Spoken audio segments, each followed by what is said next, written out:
បាទសួស្តីបងប្អូនទាំងអស់គ្នាថ្ងៃនេះខ្ញុំនឹងមកបង្ហាញបងប្អូនទាំងអស់គ្នាអំពីការដាក់ schedule ការត្រៀមសម្រាប់ផុសនៅក្នុង channel Telegram របស់យើងបាទអញ្ចឹងមានបងប្អូនមួយចំនួនគាត់បានដឹងហើយថាការដាក់ schedule ហ្នឹងគឺងាយស្រួលសម្រាប់យើង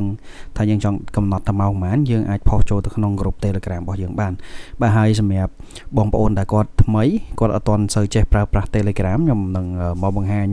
ចំណុចនេះជូនបាទជាដំបូងយើងចូលមកក្នុង group Telegram របស់យើងមកដែលយើងបានបង្កើតហ្នឹងបន្ទាប់មកយើងចុចរូបគ្នាបនេះដើម្បី upload file ហើយយើងរើស file ដែលយើងចង់ schedule ផុសបាទត្រៀមទុកផុសហ្នឹងមកខ្ញុំឧទាហរណ៍នេះបន្ទាប់មកខ្ញុំ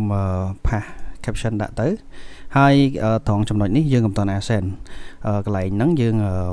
skip កន្លែងហ្នឹងសិនហើយយើងកន្លែងទៅមើលចំណុច3ខាងលើនេះបាទយើងមាន option ច្រើនហើយនៅចំណុចនេះយើងមានពាក្យថា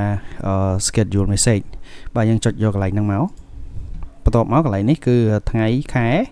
ហើយនឹងចំនួនវេលាម៉ោងបាទអញ្ចឹងខ្ញុំឧទាហរណ៍ឲ្យបងប្អូនមើលខ្ញុំដាក់តាំងថ្ងៃហ្នឹងហ្មងទៅឥឡូវម៉ោង7:08ហើយអញ្ចឹង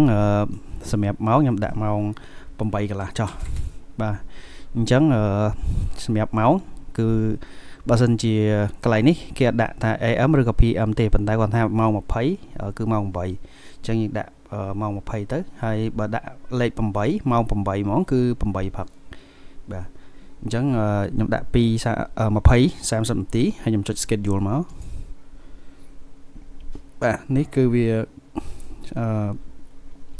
រួចរាល់ហើយខ្ញុំចូលមកមើល channel ខ្ញុំមួយសារទៀតហើយដំបូងត្រង់ចំណុចនេះអត់មានរូប calendar នេះហើយដាក់ពណ៌ក្រហមនេះទេហើយបន្ទាប់ពីយើងបានធ្វើ schedule ហើយវាមានចេញកន្លែងនេះបាទអញ្ចឹងយើងចុចលើកន្លែងហ្នឹងមួយមកបាទយើងចង់កែកុនកែ edit ឬក៏អាចថាផុសឥឡូវក៏ថាបានដែរអាចថាផុសឥឡូវក៏បានដែរបាទអញ្ចឹងសម្រាប់ technique ប្រើ Telegram មួយនេះសង្ឃឹមថាជាប្រយោជន៍សម្រាប់បងប្អូនទាំងអស់គ្នាបាទហើយសម្រាប់ tip ខ្លីៗងាយស្រួលជាច្រើនទៀតបងប្អូនសូម subscribe channel YouTube ខ្ញុំមួយផងអរគុណច្រើន